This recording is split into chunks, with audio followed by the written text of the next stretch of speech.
I'm going to go ahead and call the meeting to order. We'll stand for a moment of silence and the Pledge of Allegiance.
I pledge allegiance to the flag of the United States of America and to the republic for which it stands, one nation, under God, indivisible, with liberty and justice for all.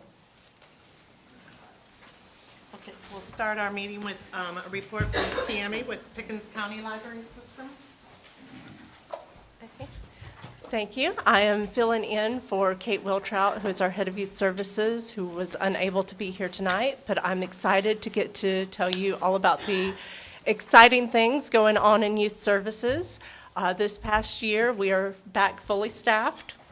Very excited about that. We have had programs based off the Dog Man series. We have had a very successful Barbie birthday bash. We also had a Star Wars May the 4th program that was very well attended. Lots of fun, lots of good things going. We have also gotten our bees back. We had a house swarming party for them. If you have not gotten a chance to see the bees yet, all of the hives are thriving. Ours down in the children's area, the frames are full of bees. They're going in and out. Our beekeeper has been here. Very excited about that. Right now, the Youth Services Department is getting ready for our summer reading program. We have our summer reading kickoff on May 30th from 10 until 1. We'll have food trucks at all locations. We will also have our outdoor games with cornhole and Connect Four out on the lawn for kids to play. We'll be doing face painting and just really encouraging kids to read this summer. Let's see. Speaking of summer reading, I do have some numbers to throw out to you.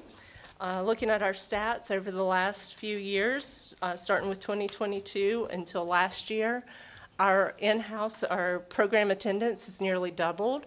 Now, I was telling the director in 2022 that's not necessarily an accurate representation because we still had some programs that we were doing virtual. But between 2023 and 2024, the attendance at our summer reading program increased by nearly 25%. And we are projecting high numbers again this summer. And that is one thing I feel like we've made a positive change in addressing, and that our Central Clemson location will now be, their programs will now be on Monday afternoons at 3 instead of on Tuesdays. This allows us on Tuesdays to have programs at the Pickens Rec Center and at the Liberty Rec Center. Those are much larger facilities. One of the hardest parts of my job is when we have parents come here on a Monday morning to see the critter keeper at 10 o'clock and they get here at 9:45 and we have to tell them, I'm sorry, the room is at capacity. At least this gives us extra opportunities to say, hey, if you miss it here, please come to Pickens or Liberty and you're pretty much guaranteed to get in. Let's see. For our programs this summer, we have Gravity Check, which is a duo of jugglers out of North Carolina. We have Roper Mountain Science Center, who are going to come and do a science-based entertainment program for the kids.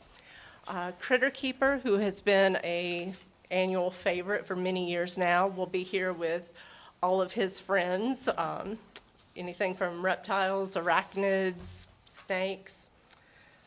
And then the week after that, we have Professor Whizpop, who is a magician. That is followed by Wildlife Geeks, again, another animal act, so I know we'll get a large attendance for that. Wildlife Geeks, always wonderful, and they'll tend to bring in some small mammals, marsupials, that sort of thing. This year, we do have a couple of new entertainers that we have not had before. Do Art Productions. They are artists that will come in. They're doing a comic book workshop for us as well. And then we're going to end the summer with Big Bang Boom. So I'd encourage everyone to check out their videos on YouTube. It's a dynamic group of dads playing parent-friendly educational children's music. So they are a lot of fun. And one of the dads is Ben Folds' brother. So for the people who know, Yes. Ben Folds. And then in addition to our special performers, the children's staff each have prepared special programs for this summer. We have a color lab coming up. Again, sort of mixing of primary colors, and this is geared toward young children. We have Club Pre-K with a DJ coming in to do a dance party. Last year that was very well attended. I'm going to be doing a special Hot Wheels program, trying to get a car customizer to come talk about how they design real cars, and then we'll scale that down to our Hot Wheels. We're going to have a paint and sippy cup program, or paint and sip juice boxes. Yoga, we've got the comic book workshop, bad art, just lots of things going on this summer for kids and their families or caregivers. We are using a reading log similar to what we have used in past years, where kids can either read or do activities in order to earn a prize and also to be entered into the grand prize drawing. With our summer reading program, I always like to point out that this is for 0 to 100, 0 adults, the smallest infant, the oldest adult, and everyone uses the same reading log, so some of the things on here, some of the activities might be more geared toward adults, like signing up for a free Canopy account with your library card.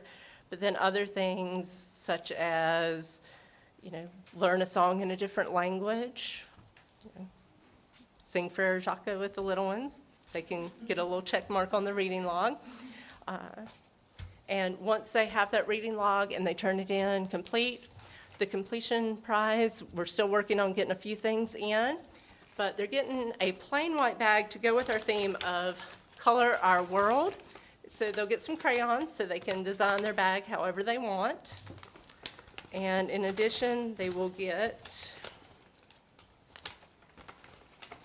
some fun bookmarks, one that can be colored.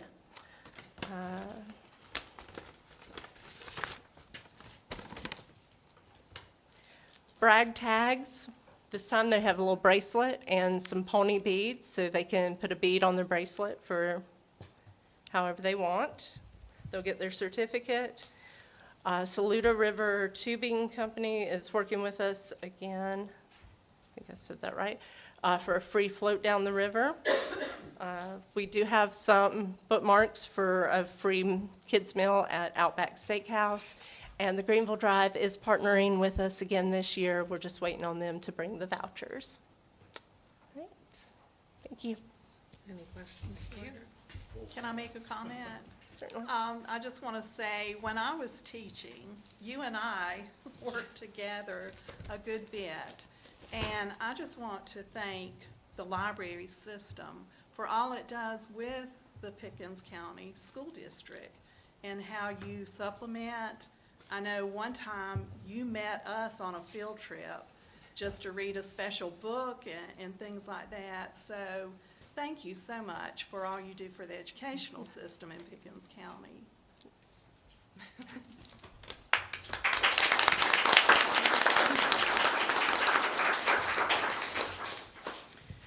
Next on the agenda is public comment.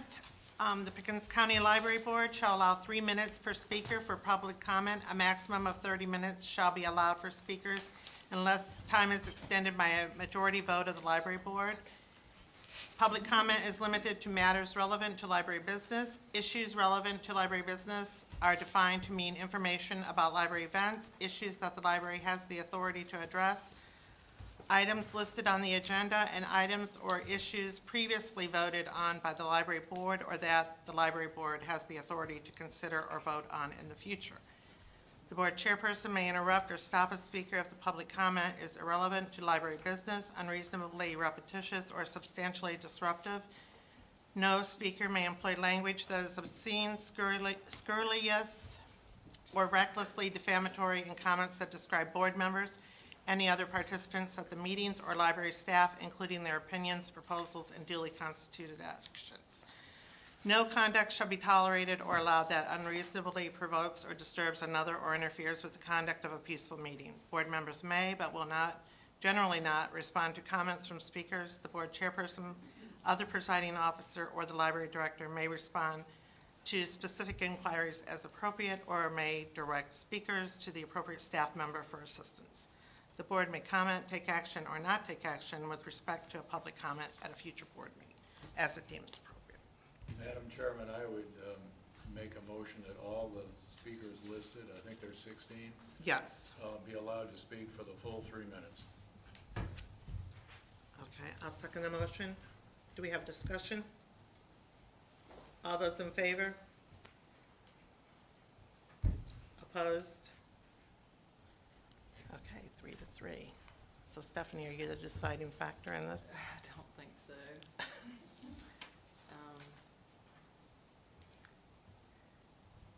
Doesn't it just go back to the policy then, since it's 3 and 3? Or can I, as chairperson, say we're going to? What's the point of voting if you're just going to decide anyway? It is by vote, Okay, so it's tied, so it stays at 10? I believe so. Okay. Okay, the first one on the list is Crystal Chappelle.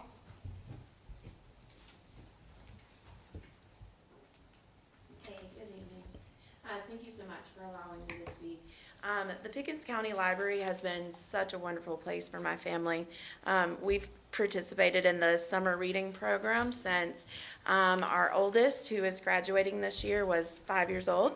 So we have like many pictures of them growing up in that little center over there with their certificates. So we are so appreciative of all of your hard work for all of the programs that serve such a diverse community. But one of the most invaluable experiences in this library has been the freedom to indulge in our passion for reading as a family. And we've found countless books that we treasure and hold so dear. Books are not just stories. They're windows into the different worlds, ideas, and experiences. When books are banned, it takes away our intellectual freedom and limits what we can learn and understand from one another. Every child deserves to see characters in books that reflects their own lives, their feelings, and their struggles. These characters can inspire us, make us feel less alone, and help us understand other people better. Reading about different backgrounds and perspectives teaches us empathy and encourages us to think critically about our own beliefs. By keeping books available for everyone, we allow children to explore their identities in the world around them and foster a love for reading and a deeper understanding of humanity. Let's celebrate the magic that books offer and ensure that every voice is heard through the pages we turn. Our libraries are vital spaces where diverse ideas can flourish. It should be a place where we learn about people, characters, and cultures that are unlike our own. I ask that we support these amazing librarians in their mission to ensure that every voice is heard and every story has a place. By advocating for open access to knowledge, we build a stronger, more empathetic community. Thank you. Skylar Shepherd, I would ask that everyone hold their applause and comments for the speakers, please. Go ahead, Skylar. Oh, Skylar, I'm sorry. No, go ahead. Are you sure? Okay. Deborah Hudson?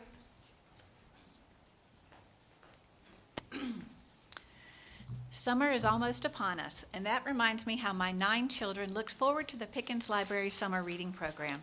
They were overjoyed to get as many books as they could carry. I would usually scan through them, but I didn't have time to read every chapter book. I was trusting the librarians to collect and shelve books with integrity. In light of the decision to keep The Bluest Eye in a section for minors, I would now warn parents to be more cautious about the content within books that their children may find on the shelves. In my reconsideration request for The Bluest Eye, I made a long list of the content that was crude, vulgar, and obscene for minors to sift through and process. However, my request to shield minors from stumbling on this book was based on several very disturbing graphic sexual scenes. I want to thank the 3 of you who recognized the potential harm these passages could have on a child's life. At the March meeting, it was disappointing that one of you, that's not here tonight, came unprepared by not reading the book.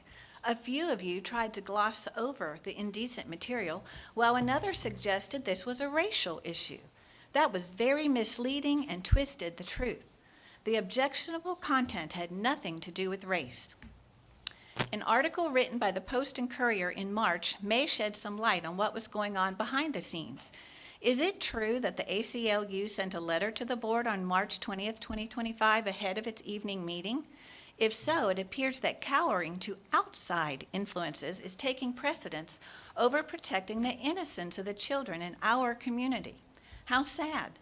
Another argument I heard was to keep this book in a section accessible to minors just in case a local school assigns it. That just points to a deeper problem. Many of our other core public institutions are lacking virtue and need to be held more accountable. Your policies and decisions as a board will continue to affect the level of trust the public has in the library system. I acknowledge there are many positive services the library offers to the community, but that can be tainted by a serious issue. If you fail to recognize vulgar, age-inappropriate material in books, how can we trust the integrity of other programs being offered to children? I sang a simple but profound song to my children and will continue singing it to my grandchildren. Jesus loves the little children, all the children of the world. Red and yellow, black and white, they are precious in his sight. Jesus loves the little children of the world. And if I may add to that, Jesus, the source of all virtue, loves older children and teens and adults of all ages. Once an individual puts their trust in him, a person tends to see things in a different light, including what is proper literature for minors. May we all ponder that and protect the young from harm. Lou Kay? My name is Lou Kay, and I'm a sophomore at Daniel High School, and I represent a group of students across Pickens County called Students Against Book Banning. I want to start by thanking everyone who is here to defend the right to read and the principles of inclusion and representation that libraries work so hard to promote. In all my years of scanning summaries to pick my new favorite series at Pickens County Libraries, where I grew up, and then dutifully going through every book in the series I select, I have never encountered anything vulgar or any pornography, because there isn't any to be found at Pickens County Libraries. Never once has a book in the section designated for my age made me feel uncomfortable, and if it had, I would have had and retain the ability to simply put it down. Representation in books is so important. No book can turn a child into something they aren't, but they can teach them about other cultures, experiences, and how to be respectful. They can help kids to understand more about the world they live in and about themselves. If a child feels uncomfortable reading something, they will simply stop reading it. We should all be glad that they are reading at all, as our state has consistently low literacy rates compared to the national average. This afternoon, I took a 3-hour AP Computer Science exam. I'm exhausted, but I don't believe that kids should feel their libraries are threatened, so here we are. Since this is necessary, I choose to fight to keep the books that I love available. I choose to fight to keep the books that I didn't care for available. I choose to fight to keep the books that I will never read available. And I want to thank every person who is here to do the same, even in these dark times. We cannot give up now more than ever. There are people who cannot fight, and we need to fight for them. And that starts here with these books. I know firsthand how important it is to see yourself in what you read, and I also know how important it is to be exposed to other perspectives, cultures, stories, and ideas in what you read. Pickens County is a diverse place. There are people of all religions, ethnicities, and walks of life. They all deserve to find themselves in our libraries. The pursuit of knowledge should never be restricted.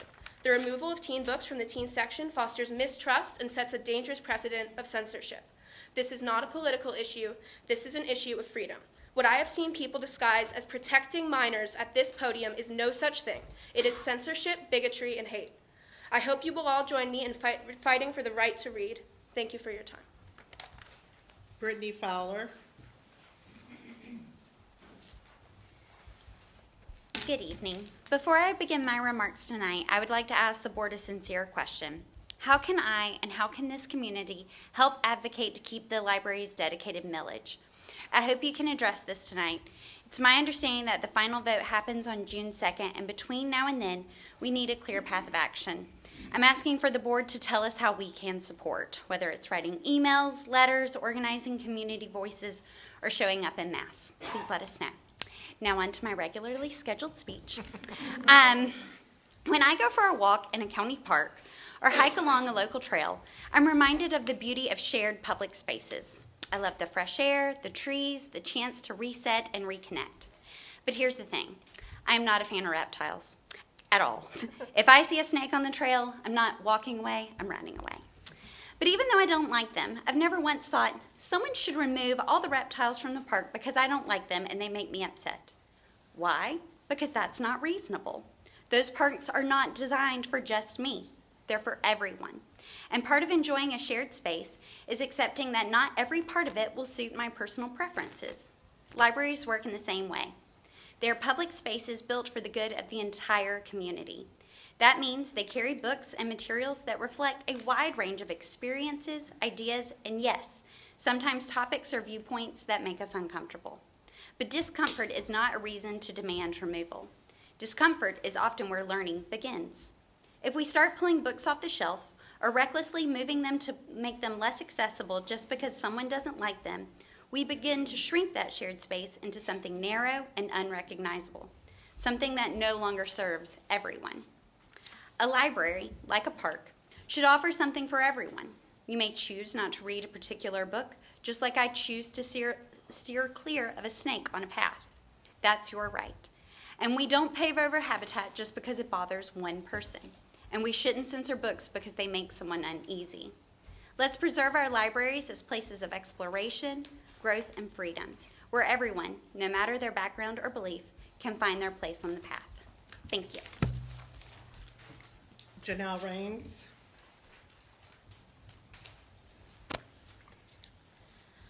I'm speaking tonight to reiterate that this library is not in compliance with South Carolina Law Proviso 27.1.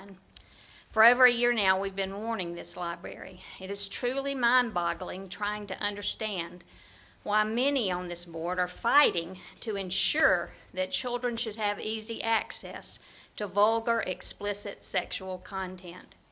I realize that public libraries do great things in educating our citizenry. However, when something unlawful is taking place, I am going to point fingers.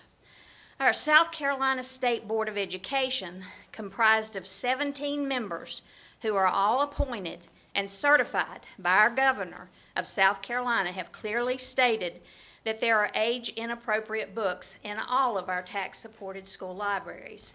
This professional group of board members has removed from the hands of minors 22 vulgar books so far.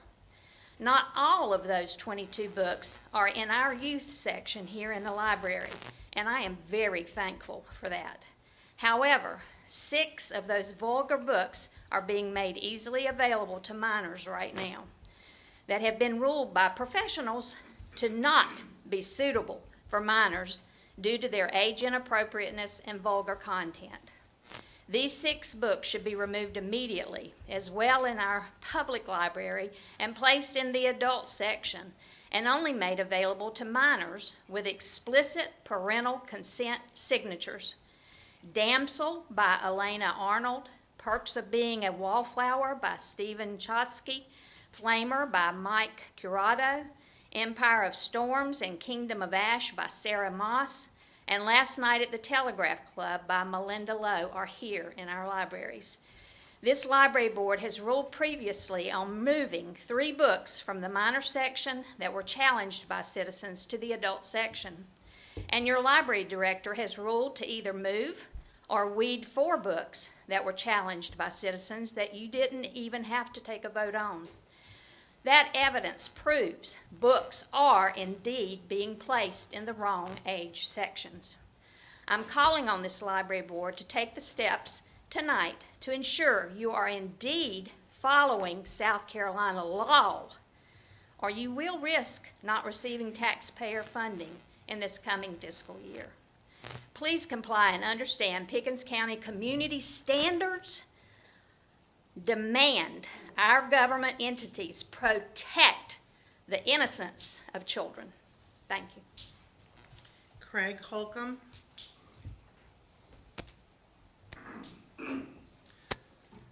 Hello, board. Hope that you're doing well. I don't support banning books at all. I've always believed that the library is and should be the place where anyone, including children, can get to the answers to the questions that they need, can get the definitions to the terms they're already hearing. You know, a child who's 10 years old, they've heard the word pornography, they've heard the word porn. A library should be where they can go and seek out guided curiosity to find out what that is in a safe way. Children under the age of 18 have heard about drugs.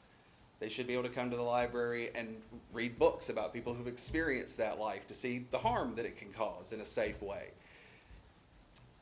Children have queer friends, they have trans friends, they have friends who've lived other experiences, or they themselves have lived other experiences. And they want to know what that's about, and they want to know what that's like, and they should be able to come to the library to seek out those books and those stories from those people who've lived those lives before them to find out what that is. I mean, it's ridiculous that children need parental consent to learn about puberty, and that's absolutely ridiculous. That's what's happening to their bodies.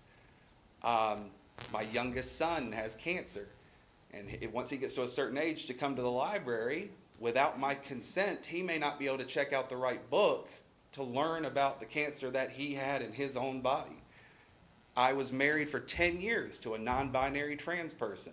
And without my permission, my own son can't come to the library and learn about their spouse's life through stories of similar people.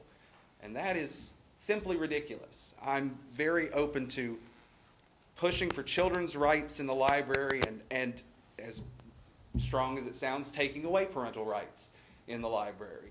Children should be able to escape bad parents, ill-informed parents, negative parents, abusive parents, and they should be able to come here and get, again, guided support, guided resources from our wonderful library staff, which I believe that they do when it's available. And so that's what I support. Thank you. Karen Mims. Good evening. My name is Karen Mims, and I'm a proud PCLS patron, advocate for our public libraries, and lifelong learner. I stand before you today prompted by a quote I recently read from Frederick Douglass. He said, "Once you learn to read, you will be forever free." This is true. I grew up a library kid, and now I'm a library adult. In my youth, I attended weekly programming, completed summer reading challenges, listened to engaging story times, and borrowed a plethora of educational materials. As a teenager, I turned to literature to understand the hormonal, ever-changing world around and beyond me. As an adult, I visit the public library on a weekly to monthly basis to seek out a third space and free books of all kinds of stories. I am forever free to act upon my curiosity and expand my imagination. I am grateful for all of the experiences the public library has provided me. My ability to borrow materials that illustrate a world and community beyond my own is made accessible through my intellectual freedom, which the public library should always uphold and protect on a daily basis. Our intellectual freedom as citizens and patrons of the library allow us the right to seek and receive information without restriction or question. The collections development policy states it best. The library believes that full, confidential, and unrestricted access to information is essential for patrons to exercise their constitutional rights. The review of materials policy reads that we, the library, believe every book has its reader, and as such, the library upholds the rights of individuals to access materials, even though the content may be controversial, unorthodox, or unacceptable to others. I repeat these policies to remind my fellow patrons that we shouldn't be a barrier to another person's learning and reading journey. Parents and guardians of children do have their own right to determine what their children have access to. I also repeat these policies to remind our board and candidates for the board that our public library exists to serve the informational, educational, cultural, and entertainment needs of all Pickens County residents. Our system is staffed with wonderful librarians who have spent years in school and in the workforce, who have been educated and trained to meet the varied needs of our community. Pickens County Library System has the opportunity to stand out in the midst of book challenges, one of the main threats to our intellectual freedom. Reading, literacy, and access can change the trajectory of a person's life. Books matter. We, your patrons, matter. And I urge our board to keep the residents of Pickens County at the forefront of their minds as I proceed with tonight's agenda. And lastly, I wanted to publicly thank our librarians for the work they do every day as stewards and protectors of our intellectual freedom. Thank you. Cynthia Warner. Thank you for allowing me to speak. I am now well into my senior years. Throughout my entire life, I have been an active library user. I now live in Clemson, on the very southernmost tip of Pickens County, right next door to Anderson County, right next door to Oconee County. I have and use library cards from all three library systems. I also still have fond memories of my grandmother's visits. When my sister and I were in elementary school, our grandmother would walk up with us so we could visit our local library. We always came home with all the books we could carry. She taught us to ask the librarian anything we needed to know about our library. She provided my earliest lessons about trusting and respecting librarians. When I was in the 9th grade, I decided I wanted to become a scientist. At that time, although I was not at all clear about what that decision meant, I did realize that I would need to go to school for several more years. Graduating from high school would probably not be enough. Maybe, because I went to school for so many years, I gained great appreciation for how many things there are to be learned. Although I learned all sorts of things in school, I learned very little about libraries and how they work. From my elementary years, I knew I could trust librarians and know whatever I needed to know to tell me whatever I needed to know about libraries. Indeed, I was aware that even when librarians do not know something, they often know how to look it up or help me find it, wherever the answer might be buried. Scientists can't become scientists without libraries. Teachers can't become teachers without libraries. Lawyers can't become lawyers without libraries. Nearly everyone has questions which can be answered with materials found in libraries. Librarians are uniquely skilled in opening the doors to wide vistas of information. They have studied and learned many details about library resources that most library patrons do not know. They know what resources are suitable for which age levels. They know how to help parents with resources for their children. They know how to obtain resources from other libraries when they're not available on site. They have developed systems for selecting materials to be added to their libraries. These systems vary by type and location. I speak tonight to support librarians and share my respect for their skills and training. Thank you for listening. Reba Cruz.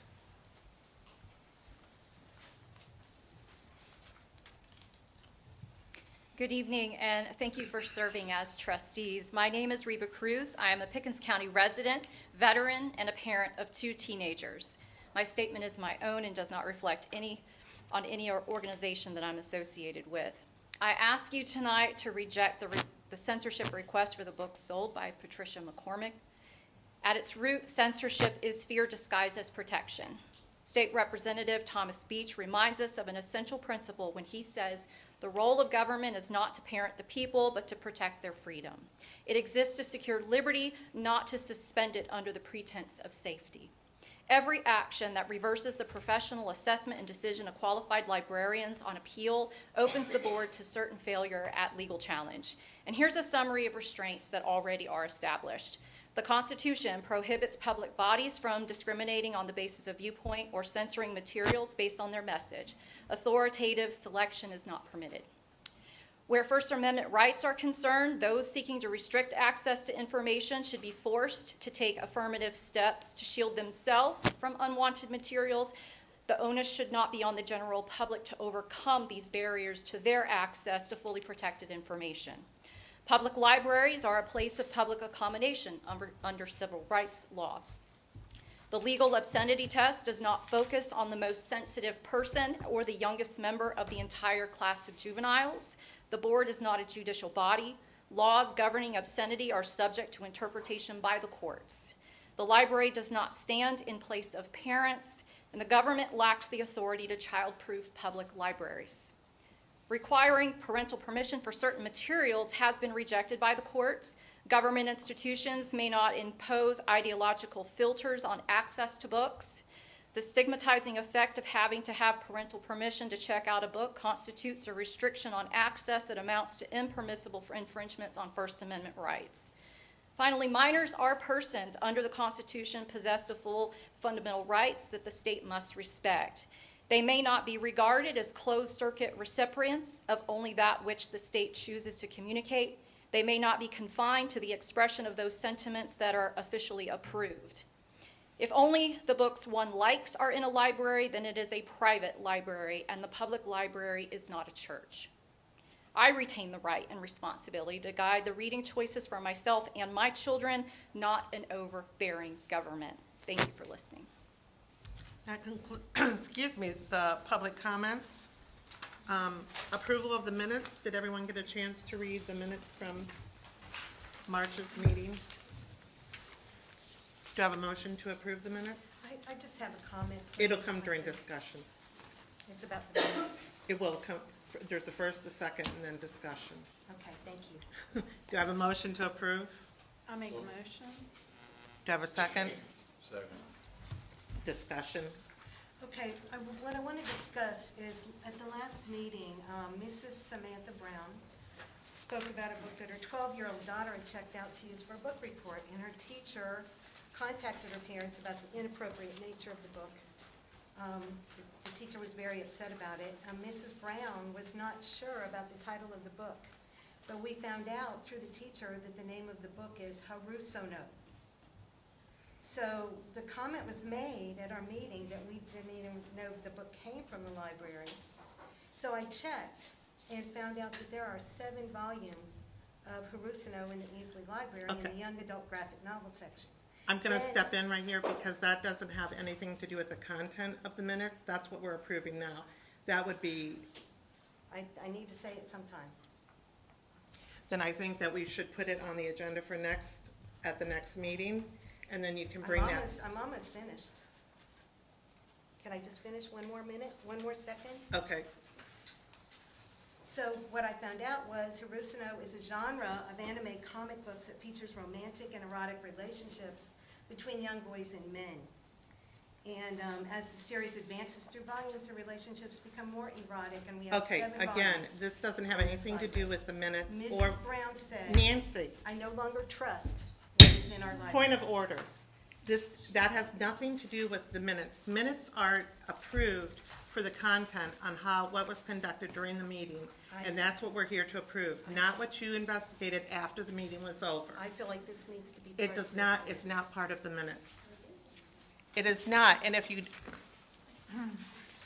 when you approve minutes, you're approving that what is in the minutes is what was said at the meeting. None of that was said. This is something that you investigated on your own. It was said that it's not part of the minutes. It did say that the book may not have even come from the But library, and I wanted that you to be can bring clear. that up. We'll put that on the agenda for next time, and you can discuss it. But it's not part of the minutes. You're not disputing anything in the minutes. So, that being said, those who Any other discussion on the minutes? Okay, all those in favor of approving the minutes, raise your hand. All those opposed? Nancy, did you vote to approve, or did you approve? Okay, it's 4-1. Library Director's report.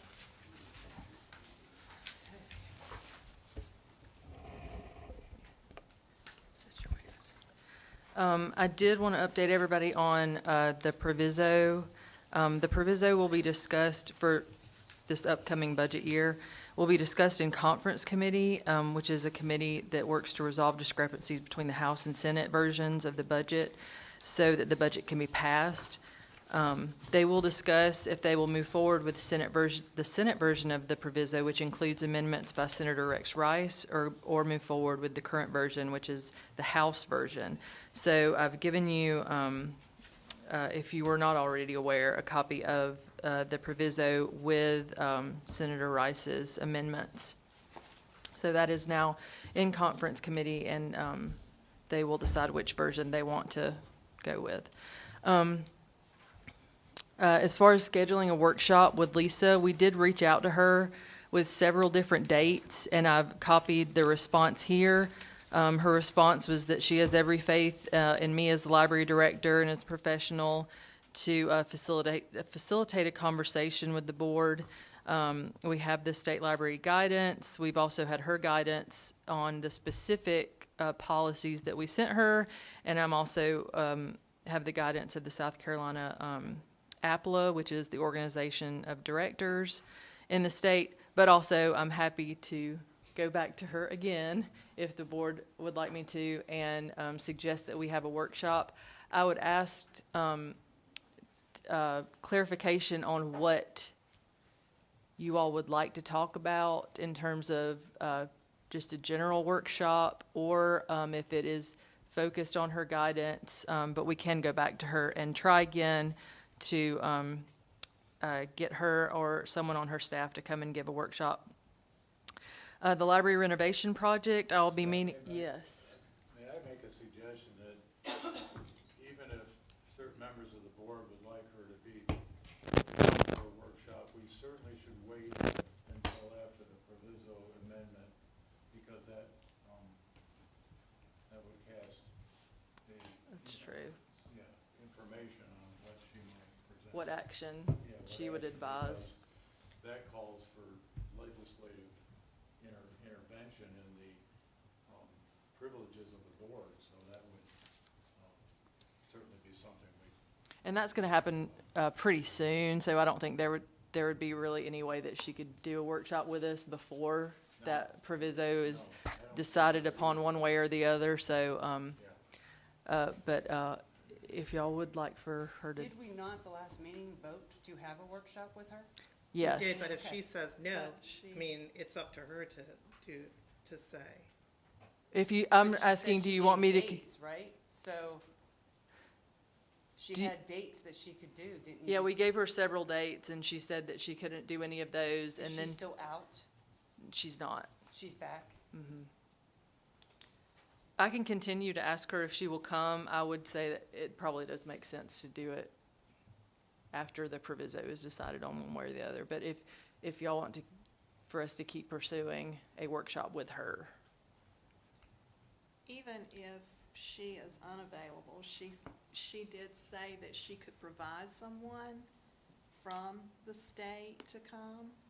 That's typically what they do. Yeah. She herself has wanted to come over the last, few times that she's come down. Yes. But if there's absolutely no way that she can come, she can send someone else, one of the consultants. That's an option that we It have. is, yep. Okay. Madam Chair, are we at a place to make a motion toward that, or just make a suggestion toward? We can make, if you want to make a suggestion to her question, if you want to.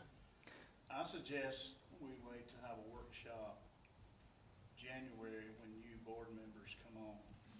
Okay. One of the helpful workshops for she came and did the workshop on the guidelines for the manual, state manual. Like the orientation kind of thing? Yeah. Yeah, what the board, what we're responsible for, went over that manual, the state manual. Yeah. And that was very helpful. Yeah, that makes sense. Yeah. Okay, you can. Whatever else we needed to do, ask questions. Okay. All right. Okay, continue. As far as the renovation project, I'll be meeting with the county project manager. It says Monday, but we've actually rescheduled it for Tuesday to review the status of the HVAC phase of the renovation. And I hope to be able to provide a report on that. I've also requested that after this meeting, the project manager meet with the renovation and construction committee during the first 2 weeks of June, so that you all can ask questions of him. Once that meeting date and time are finalized, I'll communicate the details to you all, but I'll send something out after that meeting Tuesday, and that might clarify some things for everybody and sort of help you to think about questions you have. Personnel, and I say this knocking on every piece of wood and trying not to jinx this, but the library system is currently fully staffed, which is amazing. Building maintenance, the bid to replace the carpet at the Sarlin Library in Liberty has been published. The flooring failure occurred unexpectedly, and we're allocating local funds from our budget, local book funds, to address this issue promptly. The repairs are priority to eliminate tripping hazards because the lifting carpet tiles. We did try to spot repair this and glue things down, and it's just not holding. That carpet is going to have to be prepped with new flooring to deal with moisture issues, or it's just going to keep lifting. Additionally, we are replacing the flooring on the main level and in the elevator of the Hampton Library this weekend. The library will be closed Saturday and Sunday, with other branches remaining open during their regular hours on Saturday and Sunday. This library will reopen Monday morning with standard operating hours. We had initially scheduled this for staff day, but when they came in to do the work, there was, again, a moisture issue from the concrete slab, and instead of a one-day process, while we were already closed during staff day, this is now a 2-day process, and we really wanted to get it done before summer reading, so we can go ahead and get that taken care of. You've probably noticed all the orange cones out here. That is what they'll be replacing, that vinyl tile that looks like wood, and the orange cones just kept multiplying as that moisture issue causes the tiles to peel. So that should all be resolved this weekend. Upcoming projects include meeting room flooring replacement at the Sarlin Library on June 13th and the Central Clemson Library on June 12th. Additionally, new chairs for the Central Clemson Library meeting room are scheduled to arrive next week. I did want something that I didn't put on your report, but I did on May 5th, we did have a staff day, and we were trained on AED, CPR, additional information on treating wounds and choking. And I wanted to thank the Pickens County Emergency Services, EMS, and the fire department for teaching us all the ins and outs of all of that. I learned something every time, and it helps us to take care of everyone in the library of all ages when there's an emergency. We also, at that staff day, talked about summer reading information, and we did talk to the staff about the new library accounts for youth cards and things like that, so everybody is prepped and ready to go for launching that sort of during summer reading when it's the busiest time of year. The Friends of the Library, I did want to mention, they're here tonight, and they were out in the lobby. They're currently selling tickets to the Belk Charity Sale event. They're $5 a ticket and can be used at any Belk on June 6th through 8th. You can shop early May 27th through June 5th and reserve your items during this time to pick them up June 6th through 8th. The Friends are scheduled to give the board a presentation at the upcoming July board meeting. I will say that I've participated in this Belk sale before, and it's a great sale, and so stop by the Friends and get your $5 ticket to that sale. And that is my library informational report. Okay. Does anybody have any questions for it? Okay. You want to move on to statistics? So as far as stats, everything's looking good. New bars have gone down a bit. They will skyrocket during summer reading. It's down by 7%, but that's less than 100 patrons difference. Ebooks have gone down a little bit, and I think that is a little bit left over of our changing our procurement with the ebooks. We're still feeling that. We had a time there that was a couple of months where we were not able to get the newest items. So I think that will go away, and you'll see that trend up again in the next report. There was just a delay in us getting new ebooks, which is what everybody wants to check out. The computer users and wireless users continue to go down. That trend continues because of the Wi-Fi efforts throughout the county and our hotspot checkout. So when people check out hotspots, they're using their wireless at their own home with their own devices. So that continues to be a really popular program, but it does have an impact on these stats. Adult events, you'll notice, are down, but the number of attendance at those programs are up by 23%, and that goes back to something we keep talking about, quality of programs over quantity of programs, not doing tons and tons and tons of programming, but making sure that we're doing what people want, really good quality programming, and then we're seeing that attendance at that programming is going up.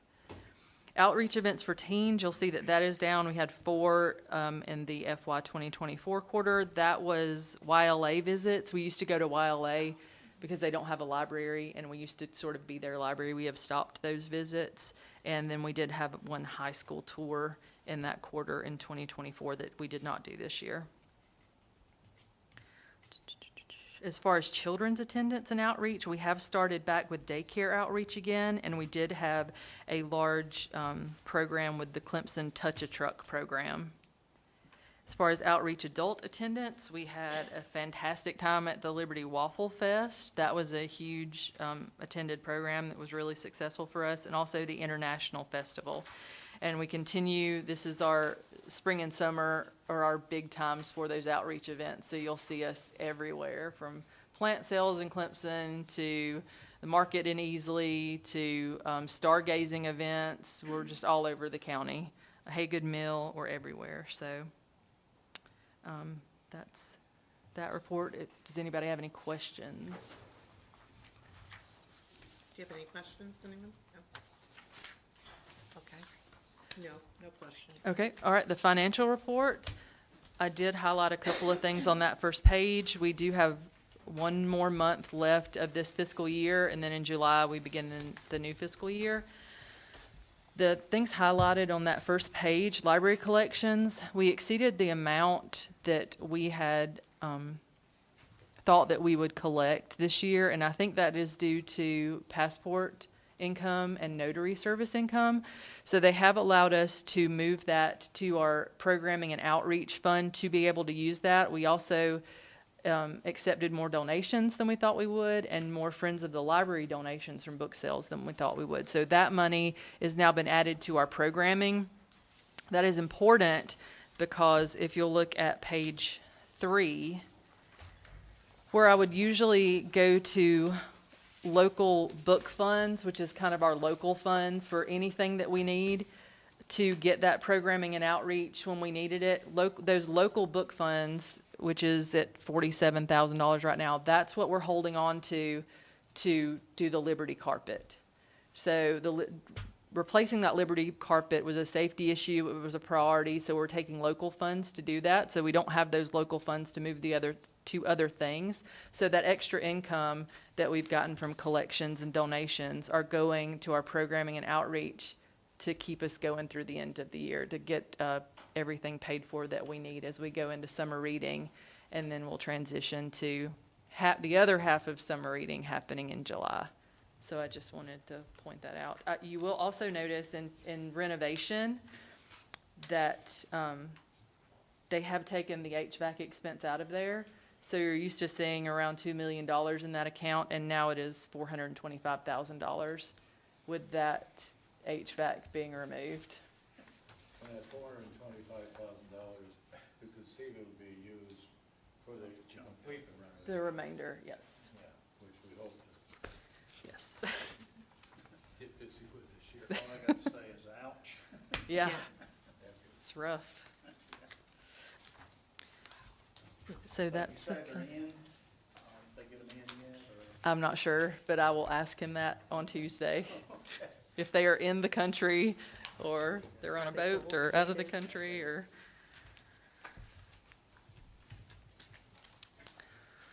All right. In terms of the foundation report, we did take in a little over $1,300. We did have a $1,000 donation made by an individual, and then we sold 2 leaves and 1 shirt. So we're at $78,587 in our foundation account. 2 leaves? 2 leaves. That is so exciting. And a t-shirt. But the sun is still available? Sun is still available. The issue of vehicles, Yes. We tried to use state funds to get a vehicle. There was a procurement issue. The vehicle that we wanted is smaller than the newer vehicle. So we were trying to get a 2023 van for our courier because both of our vans continued to break down. It was a state vendor had it, but it was not on the state procurement plan. What they did have was a larger vehicle that wouldn't work for us. So the plan is now to regroup and in the new fiscal year to again look at state aid funds to buy 1 or 2 vehicles if there's enough funding for our courier van, and then the van that is mostly used for those outreach visits, those children's outreach visits to daycare centers and things like that. Those are the main reasons that we use for those vehicles. And I did want to point out, because the county administrator asked about this, these will be replacements to the vehicles that we have, not in addition to our fleet of vehicles. So we will still just have 2 vehicles. so But residual state aid monies will be used, to buy books. yeah, they have very strict rules on what we can use that for. Luckily, one of the things is for vehicles, so that helps us out with that. Okay. Motion period for new business. Does anyone have new business that they'd like to add to the agenda? I have a motion I would like to bring forward. Okay. I would like to bring a motion forward to change the 13 to 17-year-old to teen section. The name, to teen section. The 13 to 17-year-old? second. Okay, discussion. I will say that when we talked to the state librarian, she is the one who said we do not have a teen section to make it at the young adult. Am I correct in that? No, she said the opposite. There's still debate on, so YA and teen have been interchangeable terms since the late 50s. There's still debate on what the language is and what, my take on it is no matter what you call it, you still have to educate people on what that section is. And because in this county and since the 50s everywhere that has been interchangeable, we can change it. I think that may cause more confusion, but no matter what you do, you're going to have to educate the public on what that means. In terms of whatever you call it, you're going to have signage that says this is this age range, no matter what you call it. I would suggest adding that as something on the July agenda for further discussion, and then maybe we can have further clarification from the state library, and I can ask her specifically about that and bring more research. Okay, can I, we're still discussing, right? The reason why I'm bringing this motion is because I looked on the website and I'm looking at all the information that we have.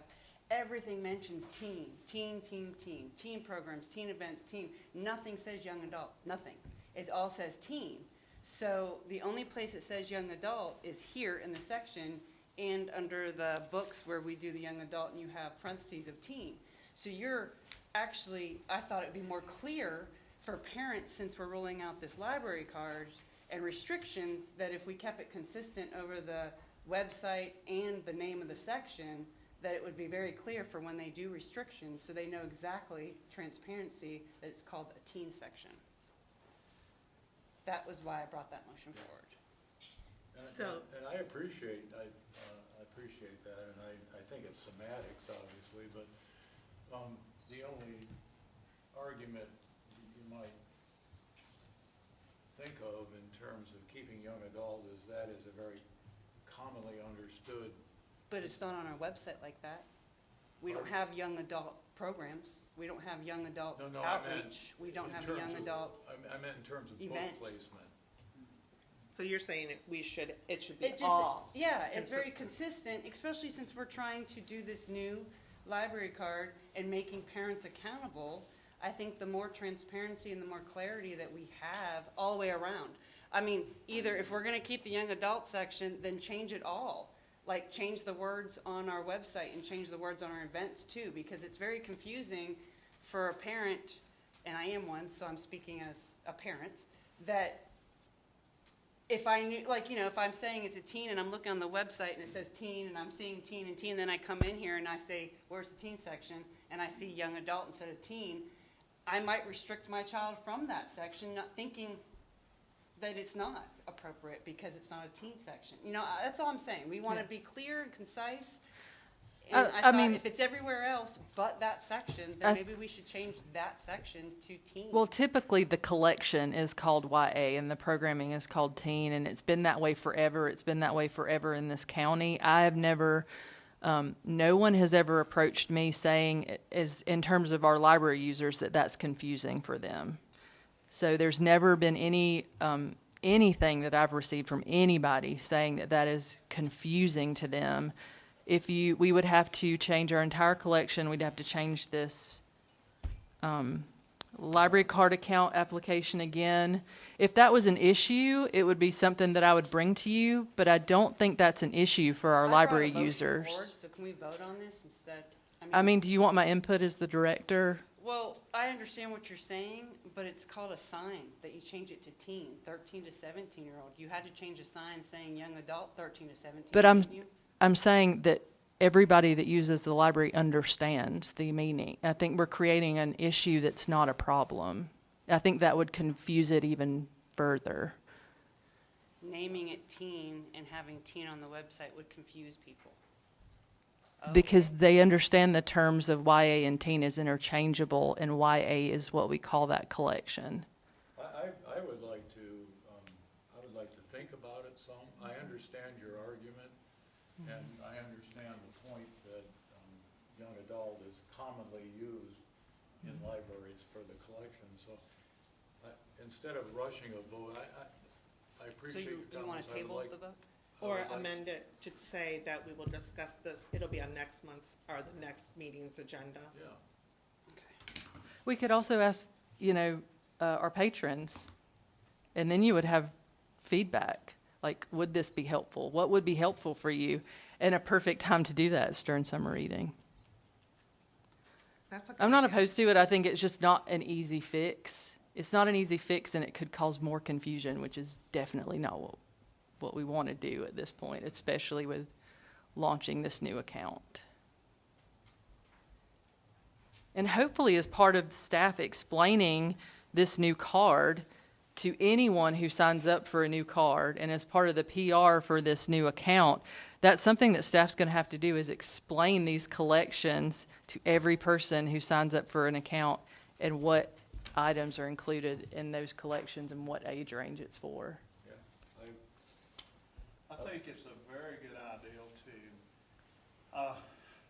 use teen in that light, because our state director, when she was speaking, most people think young adult, okay, 18, early 20s. Now, I understand it's the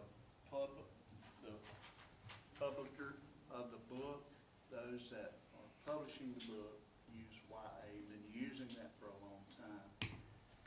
But you're in the community, I think most people immediately, when you say teen, they know teens.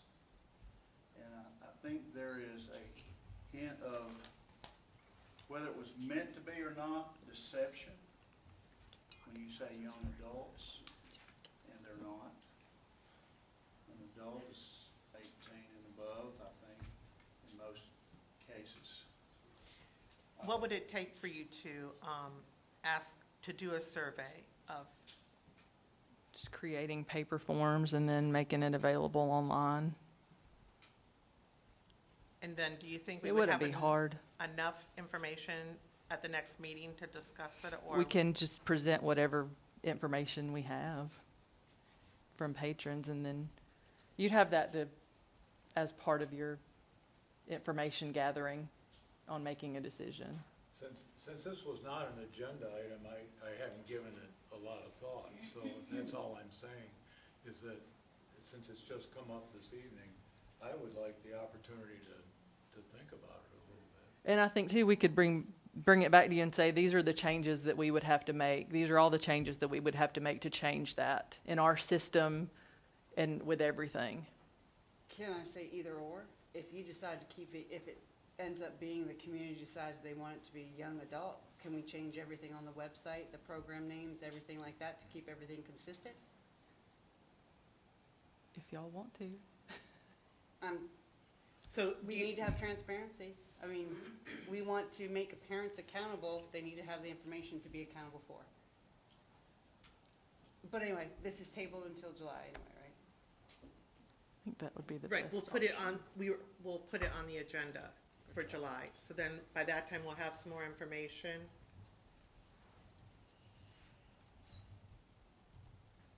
Is that good, Stephanie? Yeah. And then you can do like your survey too and bring that as more information, and either or, and we'll say on the agenda either or, change everything to young adult or teen. Can I say one more thing? Mm-hmm. If young adult is changed, or if it's considered young adult, if there was a 20-year-old that came to a teen program, would you let them in? Because you're saying young adult is 13 to 17. But if a 20-year-old saw a young adult and wanted to come, would you accept them in that program? I don't think so. I think we have. At 20. They're considered an adult. Yeah, I don't think that No, we would have an adult if it was a teen program. So you would not accept the 20-year-old in there? But not if they weren't with a teen. If it says teen, that 20-year-old wouldn't even think they could.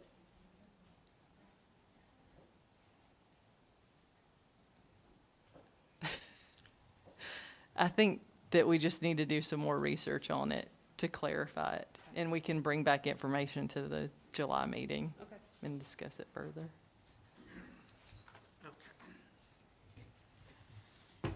Okay, any other issues to be discussed for noon?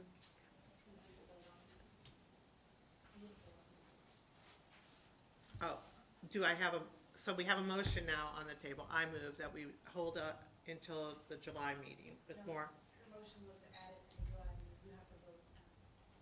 Even though we tabled it. You have to vote to add it to the July meeting. That's what I was gonna do, that we're going to add it. But you're not tabling it. Her motion was to add new business to Oh, okay, so we have a first and a second we discussed. So are we going, all those in favor of moving it? Sorry, I was totally confused. How do I want to phrase this? Well, we didn't add, you're correct, we didn't vote to add it to the, was that your motion to add it to the? It was not her motion to add it to the agenda, that was the second one. So we, right now we're on her motion, but we tabled her motion. I can amend my motion. Okay, amend your motion. That would be much easier.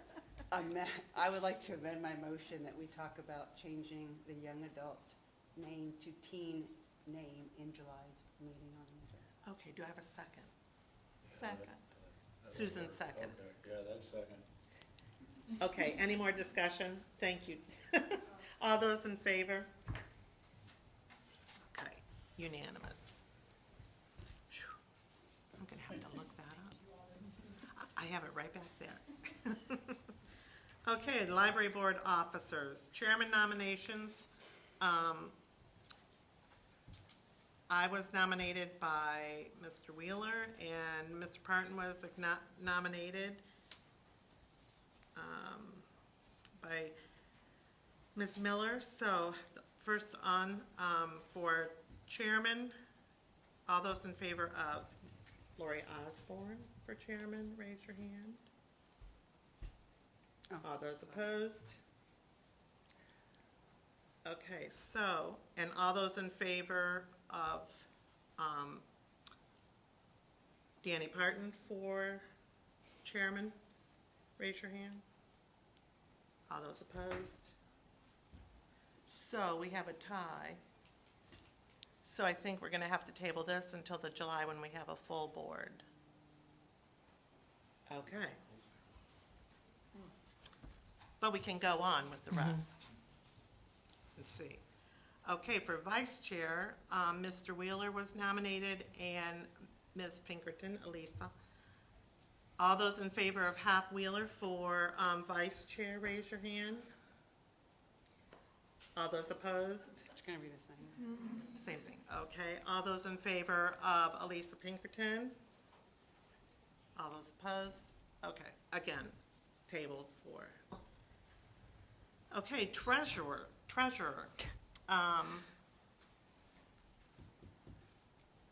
Susan Childers was nominated for the position of treasurer, and she accepted. So all those in favor of Susan for treasurer? Unanimous, okay, all opposed? No, okay. For secretary, Nancy Miller was nominated, so all those in favor of Nancy Miller for secretary? All those opposed? Okay. Okay. On to the reconsideration appeal for sold by Patricia McCormick. Probably should we vote? I move that, first we have to move to keep it, and then discuss. Keep what? Motion to. I'm going to motion to keep it in the young adult section. Do I have a second? Second? All those in favor? Okay, all those opposed? Do we have to have a discussion first? Yeah, it's coming. We have to discuss. Before you vote. I'm sorry, yes, you're absolutely, gosh, where's my head? My head is spinning. Okay, so now we're discussion, thank you. Yes. I have a few comments, I'm sure everybody else does too.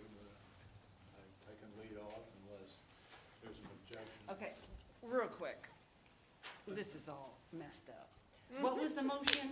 I move that we keep it in the young adult section.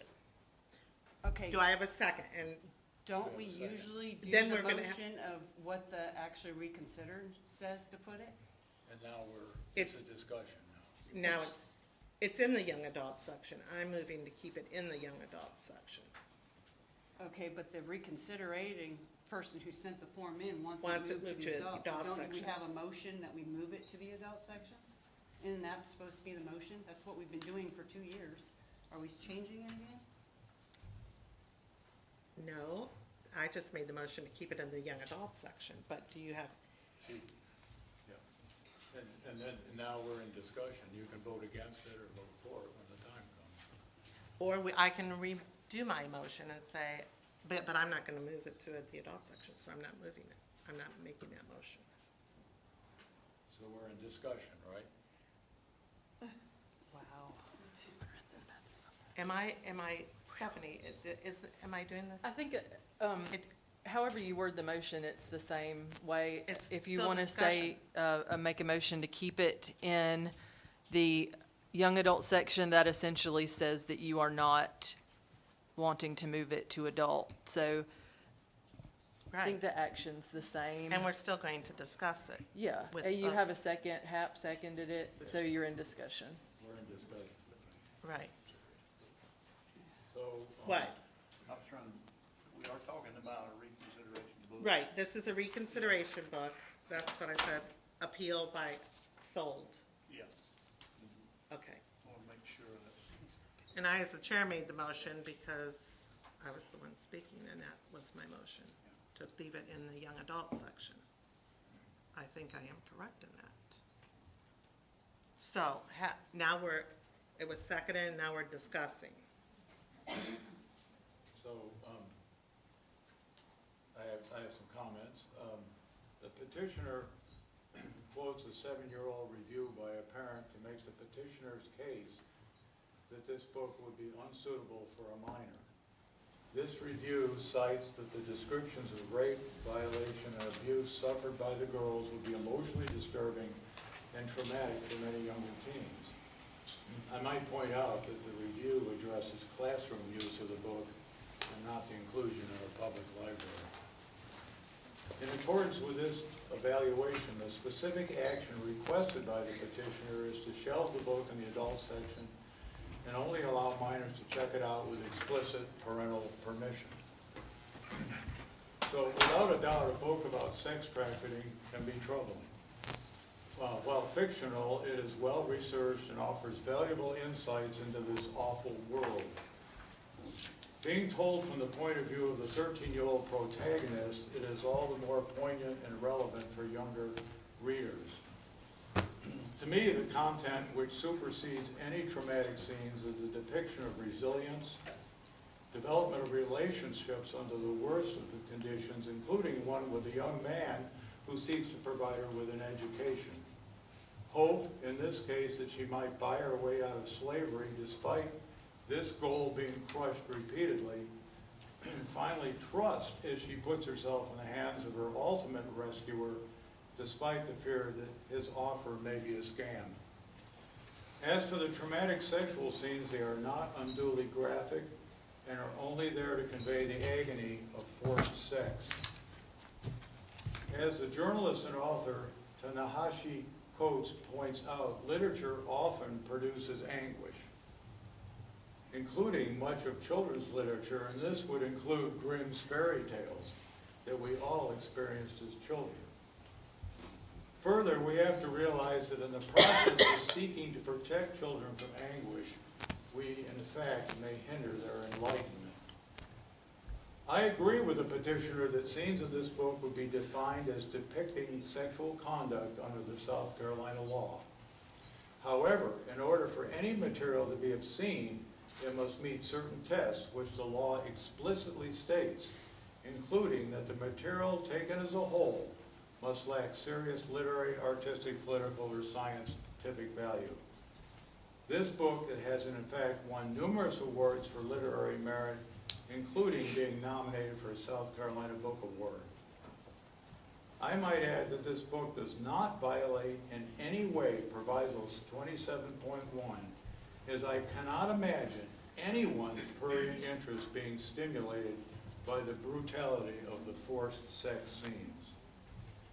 As for the petitioner's desire to limit access, with the upcoming revised youth library cards, parents have the option of being notified of what books their children are checking out and limiting what sections they may check books out from.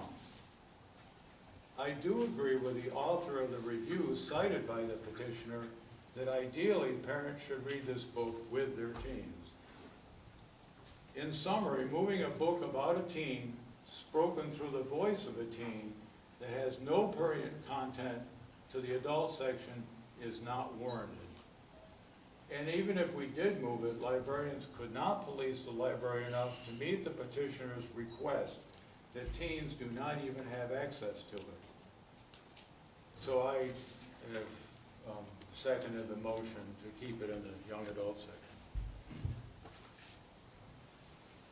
Do you have any comments? Anyone else have any comments?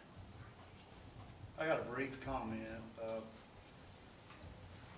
I think the book as a whole, and I just began to think as you start working through it, it is very troubling.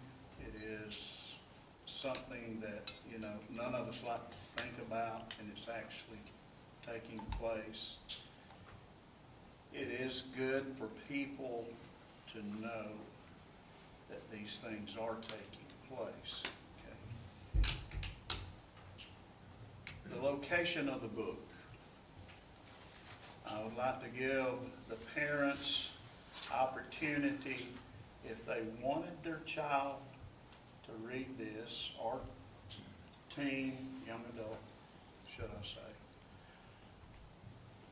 Let the parent decide that, because it is so graphic in the details of what took place to this young girl, that it would be moved to the adult section.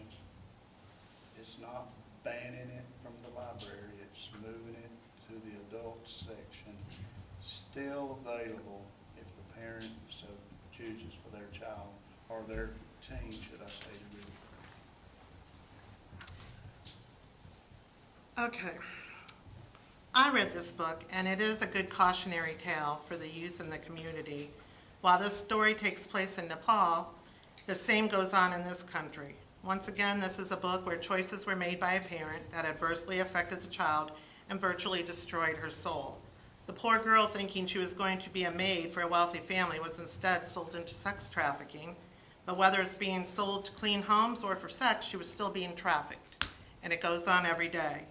While this is a sad story, it is one that needs to be told, especially in this day and age. People may say that here in Pickens County, this would never happen here, but this is something that happens everywhere. Pickens County is sandwiched between Greenville and Anderson County, which are on the top 5 counties in South Carolina for human trafficking. We know this happens. Walk into any restroom that has the advocacy group letter hanging on the inside of the stalls, and pay attention to the number of phone number slips that are ripped off that sheet of paper. And think to yourself, someone is reaching out for help by taking that number. Many survivors do not even realize that they were being trafficked because it started at such a young age, and that is all they know. Whether it's human labor trafficking or sex trafficking, one thing is certain: they have lost their freedom. If a book is available in the library and they can read that what is happening to them is indeed a crime, and there is help available, that could be their lifeline and exactly what they need to free themselves.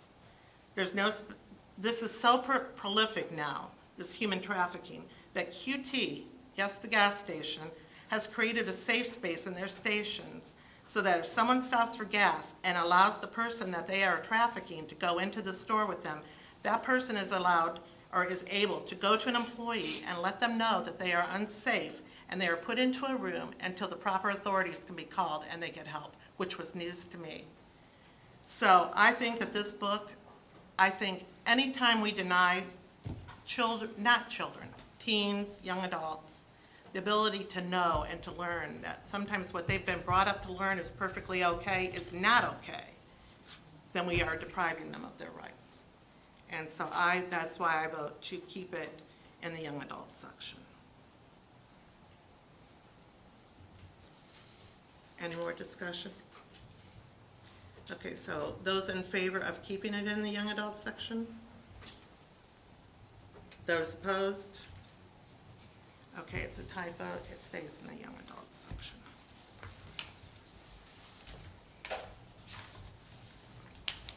Okay, I lost my agenda. Here it goes. Library budget update. Yep, I just wanted to give a couple of budget updates. As was mentioned in public comment at the last council meeting in second reading of the budget, it was proposed and passed that our millage would be going away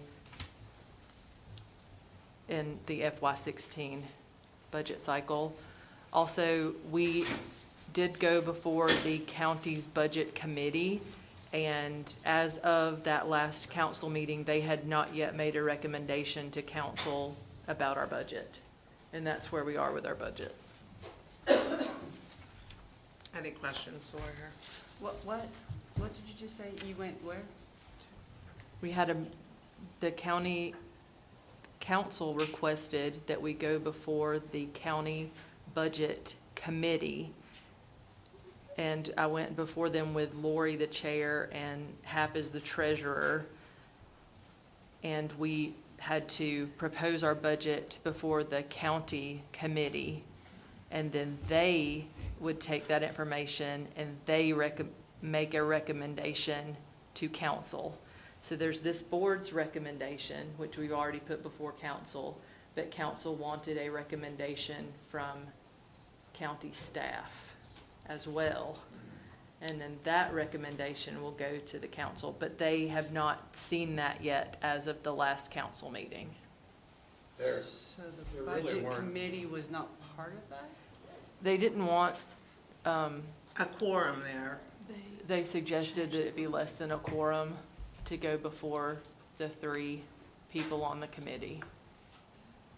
If that happens again, is it possible to get an email out about that? We can send you the email that they've sent us saying, did we not get an email saying that they didn't want any board members there? And we said, oh no, at least the chairman and the treasurer should be allowed to go. This is something new that the county has started where all department heads meet with the budget committee. At the county's budget committee. So if there's any changes or anything that occurs there, you'd have to bring it back to us as a board, correct? No, not anymore.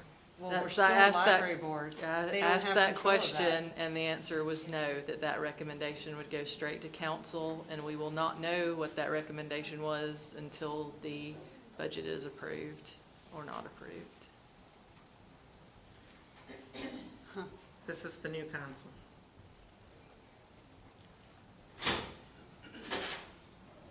You might want to call Alex Seda. We, I mean, we did discuss Oh, I'm that, calling. and I don't know if it's gonna be Alex. We tried to impress on them that it's, the board is the one that creates the budget. I did, I said What are they questioning repeatedly, about the did that. budget then? we had to justify things like our training budget and So they were just verifying what you've already positions. done? No, we on had the to, budget. we had to justify it to them. And my comment was that I make a recommendation to you all and justify those things and answer those questions. And then it was my understanding that then it would be a conversation between you all and the council. But this sort of sent it back to county staff to then wanted me to make a justification to them again, and then they make a recommendation to council as well. So, I'm thinking the process is this, and this is what we have done. We voted on a budget to present to the county, correct? to the council, Yeah. and delivered it to them. Yeah, And we yeah, delivered yeah, it. Right, right. So it's in their court to decide yea or nay. If we get the monies or not. The board voted. That's why we did it. I mean, council wanted us to go through And that so, process, so we went I through mean, that process. We're at their mercy. Yeah. I don't see the problem. Well, I think, That's the protocol. All they were doing was asking questions about our budget that we passed, right? They weren't changing it, they weren't They telling could you. change it, we don't know. We don't know if they they're will gonna- make their own recommendations Mhm. Yeah. about what we get and what we do not get. And you make a good point, but also what I've tried to tell them and let them know is that you are still fiscally responsible for this budget. You have to be involved in it, and I've just tried to advocate to say that, no, they are responsible, so that it doesn't come back on you. Well, if this is the way they want it, can't you communicate to us? Are you allowed to talk to us I or no? communicated to the chair. Can And you, we- I'm sorry, can you communicate to us then? Absolutely.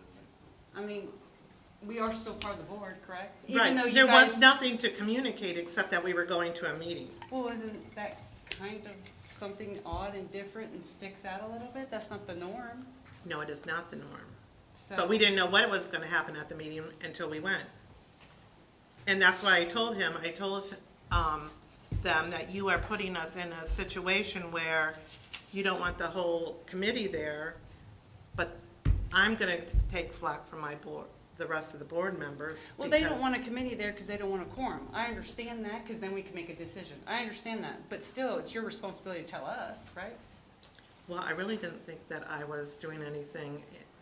They really just wanted me there. Right. By myself, and I was like, well, And if that's the case, I- it'd still be your responsibility to tell us.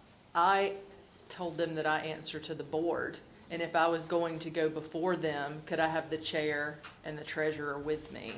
Because I made a recommendation to the board, and then that conversation should have been between the board and the council. But if they want to run it back and like you said, they're in charge. You do whatever they want you to do, then there should be board representation there. So that's what I communicated, that I would prefer that there be members of the board there, and they communicated that they did not want a quorum of a committee there.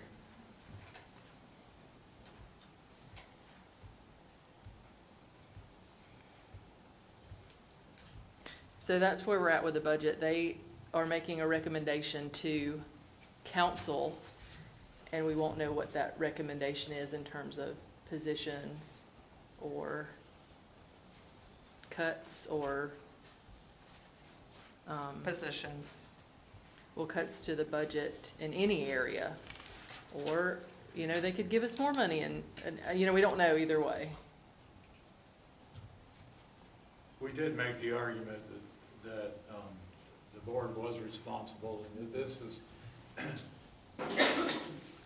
the library is not normally considered an agency of the government of the Pickens County, but we got blowback on that too. So the same discussion keeps coming up, is who's in charge of what?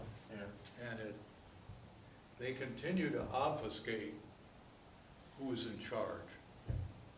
And I agree, it makes me crazy, I'll just say it.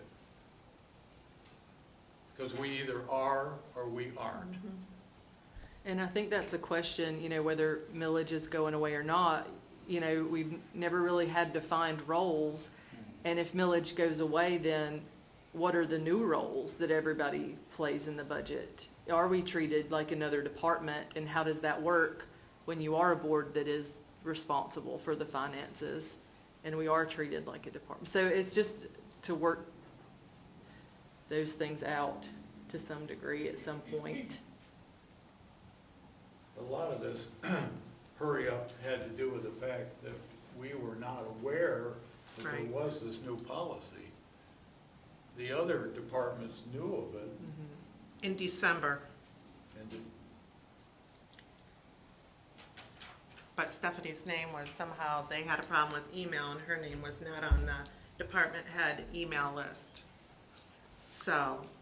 Well, and the county finance officer said too, you know, you weren't part of that process because the board delivers their budget to council. So they were aware of that it works differently, but then they,